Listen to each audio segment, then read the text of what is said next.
ಈಗ ನಮ್ಮ ವಿಚಾರಕ್ಕೆ ಬರೋಣ. ರೂಪಾಂತರಿ ತಳಿ ಕೇಂದ್ರದ ಪ್ರಕಾರ ದೇಶದಲ್ಲಿ 63 ಮಂದಿಗಿದೆ, 8 ಮಂದಿ ಮೈಸೂರಿನವರು. ರಾಜ್ಯದ ಆರೋಗ್ಯ ಮಂತ್ರಿಗಳ ಪ್ರಕಾರ 34. ಹಾಂ, ಇದರಲ್ಲೂ ವ್ಯತ್ಯಾಸನಾ? ರೂಪಾಂತರಿ ಬಂದಿರೋರು ಮಾತ್ರ ಸರ್ ಇವರು. ಹಾಂ, ಹೊಸ ತಳಿಗೆ 3 ಬಲಿಯಾಗಿದ್ದಾರೆ. ಜೈನ್ ಮನು ಬಲಿಯಾದ್ರ? ಹಾಂ ಸರ್, ಅದು ಲ್ಯಾಬ್ರಿಗೆ ಕಳಿಸ್ಬಿಟ್ಟು ರಿಪೋರ್ಟ್ ಬಂತು ಸರ್. ಜೇನು ಹಾರ್ಟ್ ಅಟ್ಯಾಕ್ ಇರುತ್ತೆ ಮೋಸ್ಟ್ಲಿ. ಅವ್ರಿಗೆ ಬೇರೆ ಬೇರೆ ಕಾಯಿಲೆ ಇದ್ವು ಅಂತ. ಹಾರ್ಟ್ ಅಟ್ಯಾಕೋ ಶ್ವಾಸಕೋಶನೋ ಕಿಡ್ನಿನೋ ಏನೋ ಇರುತ್ತೆ. ಅದು ಜೈನ್ವನ್ನೇ ಇಲ್ಲ, ಹಂಗಿರಲ್ಲ ಅದು ಅಂತ ಸರ್ಕಾರ ಹೇಳ್ಬೋದು. 24 ಗಂಟೆಯಲ್ಲಿ 125 ಮಂದಿಗೆ ಬಂದಿದೆ. ಮಾರ್ಗಸೂಚಿ ಯಾವುದು ಹೊಸದು ಇರಲ್ವಂತೆ ಹೊಸ ವರ್ಷಾಚರಣೆಗೆ. All right. ಇನ್ನು ದೇಶದಲ್ಲಿ ಇವತ್ತೊಂದು 2600 ಮಂದಿ, ರಾಜ್ಯದಲ್ಲಿ ಒಂದು 3000 ಚಿಲ್ಲರೆ ಟೆಸ್ಟ್ ಮಾಡಿದ್ದಾರೆ. 125 ಬಂದಿದೆ. ಬೆಂಗಳೂರಲ್ಲಿ 94. ನ್ಯೂ ಇಯರ್ ಡೇ ತುಂಬ ಚೆನ್ನಾಗಿ ಎಲ್ಲಿ ನಡೆಯುತ್ತೆ? ಬೆಂಗಳೂರು ಸರ್. ಅದಲ್ಲ? ಹೌದು ಸರ್. ಓಕೆ. ಮೈಸೂರಲ್ಲಿ ಒಂದು 13, ದಕ್ಷಿಣ ಕನ್ನಡದಲ್ಲಿ ಒಂದು 5, ಹಾಸನದಲ್ಲೆಲ್ಲ ಒಂದು 5 ಬಂದಿದೆ. All right. ದೇಶದಲ್ಲೂ ಜಾಸ್ತಿ ಆಗಿದೆ, ಏನಾಗಿಲ್ಲ ಅಂತಿಲ್ಲ, ಎಲ್ಲ ಕಡೆಯಲ್ಲೂ ಒಳ್ಳೆಯದು. ಏನಪ್ಪ ಅಂದರೆ ನಿಮಗೆ ಸಮಾಧಾನ ಇಷ್ಟೇನೆ, ಜ್ಞಾಪಕ ಇಟ್ಕೊಳ್ಳಿ. ಆರೋಗ್ಯ ಮಂತ್ರಿಗಳು ಹೇಳ್ತಿದ್ದಾರೆ ಅದು ಬರ್ತಾ ಇದೆ, ಬಟ್ ಯಾರೂ ಗಾಬರಿ ಆಗಬೇಡಿ, ಏನೂ ಆಗಿಲ್ಲ, ತಲೆ ಕೆಡಿಸ್ಕೋಬೇಡಿ ಅಂತ. Don't worry. ನೀವು ಗಾಬರಿ ಆಗಿಲ್ಲ ಆಗಬೇಡಿ ಅಂದ ತಕ್ಷಣ ಗಾಬರಿ ಆಗದೆ ಇರೋಕ್ಕಾಗಲ್ಲ ಜನಕ್ಕೆ. ಹೌದು, ಜನ ಗಾಬರಿ ಆಗಬೇಕಾಗತ್ತೆ. ಆದರೆ ಆ ಹಂತಕ್ಕೆ ಬಂದಾಗ ನೀವು ಏನು ಹೇಳಿದ್ರು ಅವ್ರು ಗಾಬರಿ ಆಗದೆ ಆವಾಗ. ಈಗ ಸದ್ಯಕ್ಕೆ ಪ್ರಾಬ್ಲಮ್ ನಿಮ್ಗೆ ಯಾಕೆ ಬರ್ತಿಲ್ಲ ಅಂತಂದರೆ, ಈ ವೈರಸ್ಸಿಗೆ ವಿಪರೀತವಾಗಿ ವೇಗವಾಗಿ ಹಬ್ಬುವ ಸಾಮರ್ಥ್ಯ ತುಂಬ ಚೆನ್ನಾಗಿದೆ ಅಂತ ವಿಜ್ಞಾನಿಗಳು ಹೇಳಿದ್ದಾರೆ. ಆದರೆ ಆ ವೈರಸ್ಗೆ ದೇಹದ ಒಳಗಡೆನೇ ಅದು ಉಳುಕೊಂಡು ನಮ್ಮನ್ನೇ ನಾಶ ಮಾಡುವ, ಸಾವಿನ ಹಂತಕ್ಕೆ ತೆಗೆದುಕೊಂಡು ಹೋಗುವ ಶಕ್ತಿ ಅಗಾಧವಾಗಿ ಕಾಣಿಸುತ್ತಿಲ್ಲ ಅಂತ ಹೇಳುತ್ತಿದ್ದಾರೆ.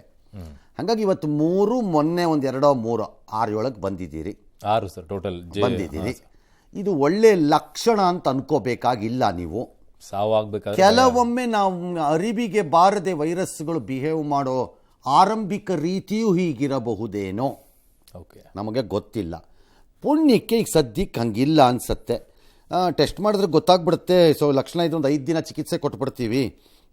ಏನು ಚಿಕಿತ್ಸೆ ಕೊಡ್ತೀರಿ ಅದಕ್ಕೆ? ಮಾತ್ರೆ ಇದೆಯಾ ಸ್ಪೆಷಲ್ಲಾಗಿ?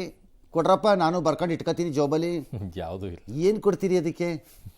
ಹಾಂ, ಲಸಿಕೆ ಅಗತ್ಯ ಬೀಳದಿರಬಹುದು. ಲಸಿಕೆ ವಿಚಾರದಲ್ಲಿ ಭಾಳ ಕಡೆ ಹೇಳ್ತಿದ್ದಾರೆ, ಲಸಿಕೆ ನಾಟ್ ನೆಸಸರಿ, 1 more ಎಲ್ಲ ಬೇಕಾಗಿಲ್ಲ ಅಂತ ತುಂಬ ಜನ ಹೇಳ್ತಾ ಇದ್ದಾರೆ.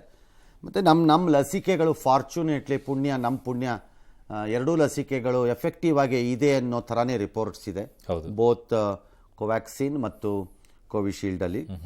ವೆರಸ್ ಇದೇ ಮಾತನ್ನು ಸೈನೋವ್ಯಾಕಲ್ಲೋ ಅಥವಾ ಸ್ಪುಟ್ನಿಕ್ಕಲ್ಲೋ ಹೇಳ್ತಾ ಇಲ್ಲ. ಹಾಗಾಗಿ ನಾವೇನೋ ಸ್ವಲ್ಪ ಬಚಾವ್ ಆಗ್ಬೋದು. ನೋಡಿ, ಎಚ್ಚರಿಕೆಯಿಂದ ಇರೋದಾದರೆ ಇರಬಹುದು, ಇಲ್ಲದಿದ್ದರೆ ಗಾಬರಿ ಆಗಬೇಡಿ, ಬಂದರೆ ಬರುತ್ತದೆ. ಅದನ್ನು ಫೇಸ್ ಮಾಡೋ ರೀತಿಯಲ್ಲಿ ಫೈನಾನ್ಷಿಯಲ್ ನಾವು ಸರಿಯಾಗಿದೆಯೋ ಸರ್, ಎಕನಾಮಿಕಲ್ ನೋಡೋದಾದ್ರೆ ಸರ್ಕಾರದ ವಿಚಾರದಲ್ಲಿ? ಯಾಕಂದರೆ ಮಂತ್ರಿಗಳೇ ಹೇಳಿದಾರಲ್ಲ, ಸಂಕಷ್ಟದಲ್ಲಿದ್ದಾಗ ಸದ್ಯಕ್ಕಿನ್ನೂ ಅಂಥದ್ದು ಬಂದಿಲ್ಲ. ಮತ್ತು ಆರೋಗ್ಯದ ತುರ್ತು ಪರಿಸ್ಥಿತಿ ಬಂದರೆ ಬೇರೆ ಹಣನೆಲ್ಲ ಡೈವರ್ಟ್ ಮಾಡಬೇಕಾಗತ್ತೆ, ಮಾಡ್ಕೋತಾರೆ. Yes, okay. ಇನ್ನು ದೇಶ ರಾಜಧಾನಿ ದೆಹಲಿ ಸೇರಿ ಹಲವು ರಾಜ್ಯಗಳಲ್ಲಿ ದಟ್ಟ ಮಂಜು ಆವರಿಸಿಕೊಂಡ್ಬಿಟ್ಟಿದೆ. ಕಾಶ್ಮೀರ, ಹಿಮಾಚಲದಲ್ಲಿ 0ಕ್ಕಿಂತ ಕಡಿಮೆ ತಾಪಮಾನ ಇದೆ. ದೆಹಲಿಯಲ್ಲಿ ಉಷ್ಣಾಂಶ 9.4 ಡಿಗ್ರಿ. ದಟ್ಟ ಮಂಜಿನ ಕಾರಣ ವಾಹನಗಳ ಸಂಚಾರ ಕಷ್ಟ ಆಗ್ಬಿಟ್ಟಿದೆ. ಇನ್ನು ಪಾಲಂ ಏರ್ಪೋರ್ಟ್ನಲ್ಲಿ ಹತ್ತಿರದ ವಸ್ತುಗಳು ಕೂಡ ಕಾಣ್ತಾ ಇರಲಿಲ್ವಂತೆ. ಹೀಗಾಗಿ ವಿಮಾನ ಸೇವೆಗಳಲ್ಲಿ ವ್ಯತ್ಯಯವೆಲ್ಲ ಆಗಿದೆ. ಆಗತ್ರಿ, ಬೀಜಿಂಗಲ್ಲಿ 6 ತಿಂಗಳ ಹಿಂದೆ ಕಂಡು ಕೇಳರಿಯದ 50 ವರ್ಷದಲ್ಲೋ 40 ವರ್ಷದಲ್ಲೋ 60 ವರ್ಷದಲ್ಲೋ ಅತಿ ಹೆಚ್ಚು ಉಷ್ಣಾಂಶ ಇತ್ತು. 6 ತಿಂಗಳ ಹಿಂದೆ. ಎಸ್, ಈಗ -10 ಹೋಗಿದೆ. ಅನುಭವಿಸ್ಬೇಕು. ಒಳ್ಳೆ ಕಥೆ ಐತಲ್ಲ, 2 ಫೇಸ್ ಮಾಡಬೇಕು. ಹಾಂ, ನಾನು ಫೇಸ್ ಮಾಡಬೇಕು. ಇನ್ನು ಬೀಜಿಂಗ್ ಅವ್ರಲ್ಲ ಹೇಳ್ರಿ, ತುಂಬ ಚಳಿ ಬಂದುಬಿಟ್ಟಿದೆ, ಸಾಲ ಮನ್ನಾ ಮಾಡಿ ಅಂತ. ಹಾಂ, ಯಾಕೆ ಬರ ಬಂದಾಗ ಮಾತ್ರ ಯಾಕೆ ಮಾಡಬೇಕು? ವಿಪರೀತ ಮಳೆ ಆದಾಗ ಮಾಡಲ್ವಾ? ಫ್ಲಡ್ಸ್ ಬಂದಾಗ. ಕ್ರಿಸ್ಮಸ್ ಹಬ್ಬದ ಆಚರಣೆ ಇವತ್ತು ದೇಶದೆಲ್ಲೆಡೆ. ಪ್ರಧಾನಿ ಮೋದಿ ಮನೆಯಲ್ಲೂ ಅವರು ಕ್ರಿಸ್ಮಸ್ಸನ್ನು ಆಚರಿಸಿದ್ದಾರೆ. ಹೌದಾ? Very good. ಪ್ರವಾಸಿಗರು ಮನಾಲಿ ಹತ್ರ ಹೊರಟು ಬಿಟ್ಟಿದ್ದಾರೆ. ಹಾಗಾಗಿ ಅಟಲ್ ಟನಲ್ಲು ತುಂಬಿಕೊಂಡು ತುಳ್ಕಾಡ್ಬಿಡ್ತಿದೆ. ಅದಕ್ಕೆ ಕೆಲವರು ನೆಟ್ಟಿಗರು ಯಾರೋ ಕೆಲವರೆಲ್ಲ ಕಾಮೆಂಟ್ ಅಂತೆ, ರಜೆ ಮುಗಿಯೋದ್ರೊಳಗಡೆ ಟ್ರಾಫಿಕ್ ಕ್ಲಿಯರ್ ಆಗ್ಬೋದಾ? ನಿಮ್ಮನ್ನು ಆ ಟನಲ್ ಒಂದು ಕೆಪಾಸಿಟಿ ಇರುತ್ತೆ. ಹೌದು, ಕಾಮನ್ ಸೆನ್ಸ್ ಇಲ್ಲದೆ ನೆಟ್ಟಿಗರು ಕರ್ಸ್ಕೊಂಬಿಡೋನು ಬಂದಿದ್ದೆಲ್ಲ ಹಾಕೋಕ್ಕಾಗಲ್ಲ. ಇಲ್ಲಿ ಅದಕ್ಕೊಂದು ಕೆಪಾಸಿಟಿ ಇರುತ್ತೆ.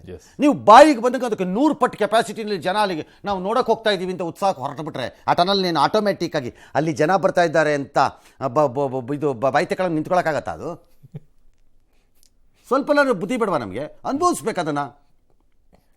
There is A limit for certain facility, ಇದಕ್ಕೆ ಇನ್ಫ್ರಾಸ್ಟ್ರಕ್ಚರ್ನ ಸಿಕ್ಕಾಪಟ್ಟೆ ಹೋಗ್ತದೆ. ಮತ್ತೆ ಎಸ್, ಇನ್ನು ಕೇರಳದ ಪ್ರಮುಖ ಪುಣ್ಯಕ್ಷೇತ್ರ ಶಬರಿಮಲೆ ಅಯ್ಯಪ್ಪ ಭಕ್ತರಿಂದ ಕಿಕ್ಕಿರಿ ತುಂಬಿದೆ. ಮಕರ ಜ್ಯೋತಿ ಸಂದರ್ಭದಲ್ಲಿ ಎಷ್ಟಿರುತ್ತೋ ರಶ್ ಅದನ್ನೂ ಮೀರಿಸುವ ರೀತಿಯಲ್ಲಿ ಕಾಣಿಸ್ತಾ ಇದೆ. ಮಂಡಲ ಪೂಜೆ ಪ್ರಯುಕ್ತ ಅಯ್ಯಪ್ಪ ಭಕ್ತರು ದೊಡ್ಡ ಮಟ್ಟದಲ್ಲಿ ಹೋಗಿದ್ದಾರೆ. ಪಂಬಾದಿಂದ ಶಬರಿಮಲೆ ಅಯ್ಯಪ್ಪ ಸನ್ನಿಧಾನವರೆಗೂ ಕೂಡ ವಿಪರೀತವಾಗಿ ಕ್ಯೂ ಇದೆ. ಅಲ್ಲ ಅದೆಲ್ಲ ಮ್ಯಾಟರ್. ಅದು ಮ್ಯಾಟರ್ ಇರೋದು ಈ ಪೊಲೀಸ್ನವ್ರು ಕೇರಳದವರು ಬಾಯಿಗೆ ಬಂದಂಗೆ ಕಣ್ ಕಡೆ ತಡೀತಿದ್ದಾರೆ ಗಾಡಿಗಳಿಂದ 4 ಗಂಟೆ 6 ಗಂಟೆ.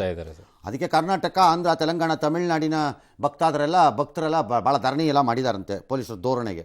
ಹೌದಲ್ಲಿ ನಂಗೆ ಹೇಳ್ತಾರೆ ಕೆಲವರು, ಈ ಕಡೆಯಿಂದ ಹೋಗೋ ಗಾಡಿಗಳಿಗೆಲ್ಲ ಕಾಟ ಕೊಡ್ತಾರೆ ತುಂಬ ಅಂತೆಲ್ಲ ಹೇಳ್ತಾರಪ್ಪ. ಸಿಕ್ಕಾಬಟ್ಟೆ ರಶ್ಶು ನೋಡಿಪ್ಪ. ವಿಪರೀತ ಕಷ್ಟಪಟ್ಟು ಸಂಕಷ್ಟಗಳನ್ನೆಲ್ಲ ದಾಟಿ ಹೋಗಿ ದರ್ಶನ ಮಾಡಿದ್ರೇ ಭಗವಂತ ನಿಮಗೆ ಸಿಕ್ಕಿದಂಗೆ ಅಂತ ತುಂಬ ಜನಕ್ಕೆ ನಂಬಿಕೆ ಇದೆ ಅಲ್ವಾ? ಹೌದು ಸರ್. ಹಾಗಾಗಿ ಟಚ್ ಮಾಡಬೇಕು. ಗಾಡು ಭಾಳ ಈಸಿಲಿ ಅವೈಲಬಲ್ ಆಗಬಾರ್ದು. ಕಷ್ಟ ಕೊಟ್ಟು ಕರೆಸ್ಕೊಳ್ಳೋದು ಆಗ್ಬಿಟ್ರೆ ಅವನಿಗೆ ಬೆಲೆ ಇರಲ್ಲ ಆಮೇಲೆ ನಾಳೆ. ಬಟ್ ಗಾಡ್ ಕಷ್ಟ ಕೊಟ್ಟರೆ ಚಿಂತೆ ಇಲ್ಲ ಸರ್. ಪೊಲೀಸರು ಹೋಗಿರೋರೆಲ್ಲ ವಾಲಂಟರಿಯಾಗಿ ಅವ್ರಿಗೆ ಅಲ್ಲಿ ಪರಿಸ್ಥಿತಿ ಏನು ಅನ್ನೋದು ಗೊತ್ತಿದೆ. ಹೌದು. ಎಸ್. ಜನವರಿ 22ನೇ ತಾರೀಕು ರಾಮ ಮಂದಿರ ಲೋಕಾರ್ಪಣೆ ಆಗುತ್ತೆ. ಅಫ್ಕೋರ್ಸ್ ಎಲ್ಲ ಟೆಂಪಲಿನ ಕಂಪ್ಲೀಟ್ ವರ್ಕ್ ಮುಗಿಯೋಕ್ಕೆ ಇನ್ನೊಂದು 2-3 ವರ್ಷ ಬೇಕಾಗಿ ಬರ್ಬೋದು ಅಂತಿದ್ದಾರೆ. ಬಟ್ ಗರ್ಭಗುಡಿ ಮತ್ತು ಇನ್ನಿತರ ಭಾಗಗಳೆಲ್ಲ ಮುಗಿಯುತ್ತೆ.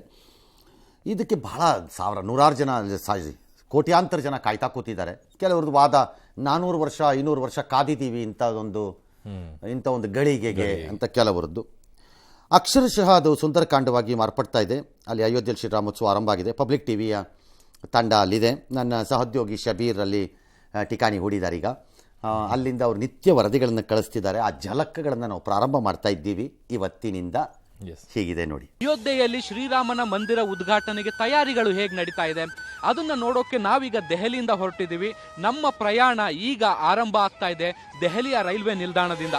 ನಾವೀಗ ರಾಮನಗರಿ ಅಯೋಧ್ಯೆಯನ್ನ ತಲುಪಿದ್ದೇವೆ. ದೆಹಲಿಯಿಂದ ನೇರವಾಗಿ ಅಯೋಧ್ಯೆಯನ್ನ ರೀಚ್ ಆಗಿದ್ದೀವಿ ಈಗಷ್ಟೇ.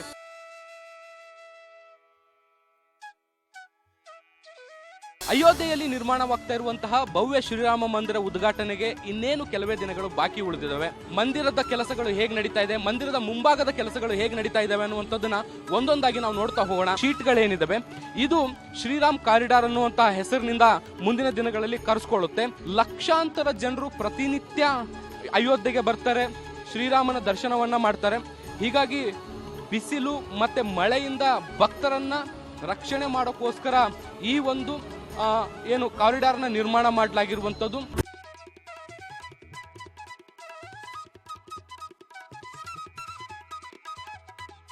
ಆ್ಯಕ್ಚುಲಿ ತುಂಬ ದಿನದಿಂದ ನಿರೀಕ್ಷೆ ಇತ್ತು ಅಯೋಧ್ಯೆ ನೋಡಬೇಕು ಅಂತ. ಈಗ 10 ವರ್ಷದ ಕೆಳಗಡೆ ಹೆಂಗಿತ್ತೋ ಈಗ ತುಂಬ ಚೇಂಜಸ್ ಆಗಿದೆ. ಸೊ ತುಂಬ ಖುಷಿ ಆಗ್ತಿದೆ. ನಾವು ಒಬ್ಬ ಹಿಂದೂ ಆಗಿ ತುಂಬಾನೇ ಹೆಮ್ಮೆ ಇದೆ. ನಮ್ಮ ದೇವಸ್ಥಾನ ಇಷ್ಟು ವರ್ಷ ಆಯಿತು ಅನ್ನೋದು ಒಂದು ಬೇಜಾರಿದೆ. ಬಟ್ ಕೊನೆಗೂ ಆಗಿದೆ ಅನ್ನೋ ಹೆಮ್ಮೆ ಭಾಳ ಇದೆ, ಖುಷಿ ಭಾಳ ಇದೆ, ಬಹಳ ತೃಪ್ತಿ ಇದೆ. ಏನ್ ದೃಶ್ಯಗಳನ್ನು ನೋಡ್ತಾ ಇದ್ದೀರಿ ಇದು ರಾಮ ಮಂದಿರಕ್ಕೆ ಒಳಗಡೆ ಹೋಗ್ಲಿಕ್ಕೆ ಇರುವಂತಹ ಮುಖ್ಯ ರಸ್ತೆ ಆಗಿರುವಂತದ್ದು. ಈಗ ಭದ್ರತೆಯ ಕಾರಣದಿಂದ ಒಳಗಡೆ ಚಿತ್ರೀಕರಣ ಮಾಡಲಿಕ್ಕೆ ಅವಕಾಶವನ್ನ ಮಾಡಿಕೊಡ್ತಾ ಇಲ್ಲ. ಹೀಗಾಗಿ ದೂರದಿಂದಲೇ ಈ ಒಂದು ದೃಶ್ಯಗಳನ್ನ ಸೆರೆ ಹಿಡಿಯುವಂತ ಪ್ರಯತ್ನವನ್ನ ಕೂಡ ನಾವು ಮಾಡ್ತಾ ಇರುವಂತದ್ದನ್ನ ನೀವು ನೋಡಬಹುದು. ಡಿಸೆಂಬರ್ 30ರ ವೇಳೆಗೆ ಈ ಎಲ್ಲಾ ಕಾರ್ಯಗಳು ಕೂಡ ಪೂರ್ಣಗೊಳಿಸುವಂತಹ ಸಾಧ್ಯತೆಗಳನ್ನ ಕೂಡ ನಾವು ನೋಡಬಹುದು. ಕ್ಯಾಮರಾ ಪರ್ಸನ್ ಜಿತೇಂದ್ರ ಕುಮಾರ್ ಜೊತೆ ಶಬ್ಬೀರ್ ನಿಡಗುಂದಿ, ಪಬ್ಲಿಕ್ ಟಿವಿ, ಅಯೋಧ್ಯೆ.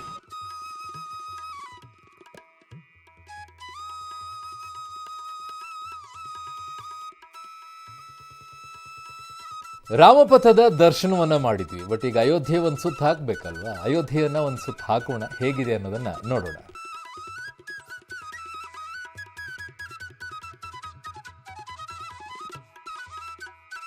ಅಯೋಧ್ಯೆಗೆ ಸಂಪರ್ಕಿಸುವ ರಾಷ್ಟ್ರೀಯ ಹೆದ್ದಾರಿಯಲ್ಲಿ ನಾವಿದ್ದೀವಿ. ಅಯೋಧ್ಯೆಗೆ ಸಂಪರ್ಕ ಕಲ್ಪಿಸುವಂತ ಮಾರ್ಗ ಮಧ್ಯೆ ಶ್ರೀರಾಮನ ಮೂರ್ತಿಯನ್ನು ಕೂಡ ಇಲ್ಲಿ ಪ್ರತಿಷ್ಠಾಪನೆ ಮಾಡಿರುವಂತದ್ದನ್ನ ಕೂಡ ನೀವು ಇಲ್ಲಿ ಗಮನಿಸ್ತಾ ಹೋಗ್ಬೋದು. ಅಂದ್ರೆ ನೀವು ಅಯೋಧ್ಯೆಗೆ ಎಂಟ್ರಿ ಆಗ್ತಿದ್ದಂತೆ ನೀವು ಶ್ರೀರಾಮನ ನಗರಿ ಅಯೋಧ್ಯೆಗೆ ಬಂದಿದ್ದೀರಿ ಅನ್ನುವಂತಹ ಒಂದು ಫೀಲ್, ಭಾವನೆ ಬರಬೇಕು. ಆ ರೀತಿಯಾದಂತಹ ಚಿತ್ರಣವನ್ನ ಇಲ್ಲಿ ಮೂಡಿಸುವಂತ ಕೆಲಸವನ್ನ ಕೂಡ ಮಾಡಲಾಗ್ತಾ ಇದೆ. ಈ ಹಳ್ಳಿ ಮೊದಲು ಹೇಗಿತ್ತು ಯಾರಿಗೂ ಗೊತ್ತಿರಲಿಲ್ಲ. ಬಟ್ ಬಂದು ಹೋಗಾರಲ್ಲ ಇದೇನು ಅಯೋಧ್ಯೆನ, ಇದು ರಾಮ ಇಲ್ಲಿದ್ನ, ಇದು ಈ ಮಟ್ಟಿಗೆ ಬಂದಿತ್ತು. ಇವಾಗ ರಾಮ ಇಲ್ಲಿದ್ದಾನೆ ಅನ್ನೋದು ಇಡೀ ಪ್ರಪಂಚಕ್ಕೆ ಗೊತ್ತಾಗ್ತದೆ. ಅಂದರೆ ಇದು ಅಷ್ಟು ಇಂಪ್ರೂವ್ಮೆಂಟ್ ಆಗಿದೆ. ಶ್ರೀರಾಮನ ಜನ್ಮಭೂಮಿ ಅಯೋಧ್ಯೆಯನ್ನ ಪ್ರವೇಶಿಸುವ ಮುಖ್ಯ ದ್ವಾರದಲ್ಲಿದ್ದೀವಿ. ರಾಮನ ಬಿಲ್ಲು ಮತ್ತೆ ಬಾಣವನ್ನ ಪ್ರತಿಬಿಂಬಿಸುವಂತಹ ಒಂದು ಕಾನ್ಸೆಪ್ಟ್ ಅನ್ನ ಮುಖ್ಯ ದ್ವಾರಕ್ಕೆ ಅಳವಡಿಸುವಂತ ಕೆಲಸವನ್ನ ಮಾಡಲಾಗ್ತಾ ಇದೆ. ನಗರಕ್ಕೆ ಪ್ರವೇಶವಾಗುವಂತ ದ್ವಾರವನ್ನ ಬಹಳಷ್ಟು ವಿಶಿಷ್ಟವಾಗಿ ವಿಭಿನ್ನವಾಗಿ ಮಾಡುವಂತ ಕೆಲಸವನ್ನ ಈಗ ಉತ್ತರ ಪ್ರದೇಶ ಸರ್ಕಾರ ಮಾಡ್ತಾ ಇರುವಂತದ್ದು. ಎರಡು ಬದಿಯಲ್ಲೂ ಕೂಡ ರಸ್ತೆಗಳನ್ನ ನಿರ್ಮಾಣ ಮಾಡಲಾಗಿದೆ. ರಸ್ತೆಯ ಎರಡೂ ಬದಿಯಲ್ಲೂ ಕೂಡ ಈ ರೀತಿಯಾದಂತಹ ವಿಶೇಷವಾದಂತಹ ಪೇಂಟಿಂಗ್ ಗಳನ್ನ ಕೂಡ ನೀವು ರಸ್ತೆಯ ಉದ್ದಕ್ಕೂ ಕೂಡ ನೋಡ್ತಾ ಹೋಗ್ಬೋದು.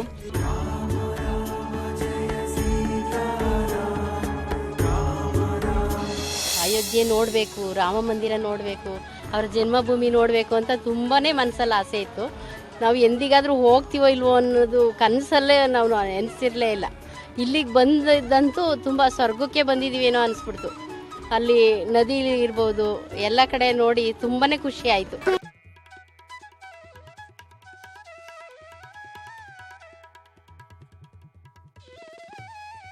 ನಾವೀಗ ಅಯೋಧ್ಯೆಯ ಕೇಂದ್ರ ಭಾಗ ನಗರದ ಮಧ್ಯಭಾಗದಲ್ಲಿದ್ದೀವಿ, ಲತಾ ಮಂಗೇಶ್ವರ್ ಚೌಕ್ನಲ್ಲಿ. ನೀವು ನನ್ನ ಹಿಂಭಾಗದಲ್ಲಿ ನೋಡ್ಬೋದು. ನೀವು ಅಯೋಧ್ಯೆಯನ್ನು ಪ್ರವೇಶ ಮಾಡ್ತಿದ್ದಂತೆ ಮೊದಲು ಬರುವಂತಹ ಸರ್ಕಲ್ ಇದು. ಬಹುತೇಕ ಎಲ್ಲ ಕೆಲಸಗಳು ಮುಗಿದಿದ್ದಾವೆ. ಅದನ್ನು ಪಾಲಿಶ್ ಮಾಡುವಂಥ ಕೆಲಸಗಳು ಮಾತ್ರ ಈಗ ಬಾಕಿ ಉಳ್ಕೊಂಡಿರುವಂಥದ್ದು. ಅದರ ಪಾಲಿಶಿಂಗ್ ಕೆಲಸಗಳು ಕೂಡ ಇಲ್ಲಿ ನಡೀತಾ ಇದೆ. ಕ್ಯಾಮ್ರಾ ಪರ್ಸನ್ ಜಿತೇಂದ್ರ ಕುಮಾರ್ ಜೊತೆ ಶಬೀರ್ ನಿಡುಗುಂದಿ, ಪಬ್ಲಿಕ್ ಟಿವಿ, ಅಯೋಧ್ಯೆ.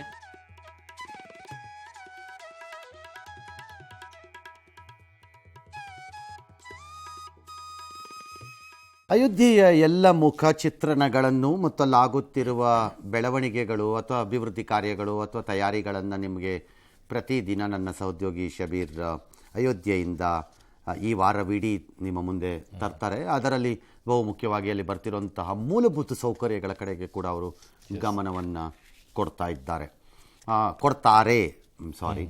ಹಾಗಾಗಿ ನೀವು ಎಲ್ಲವನ್ನು ಪ್ರತಿದಿನ ನೋಡ್ಬೋದು ಮುಂದಿನ ಈ ವಾರದ ಪೂರ್ತಿ ಸರಣಿಯಲ್ಲಿ.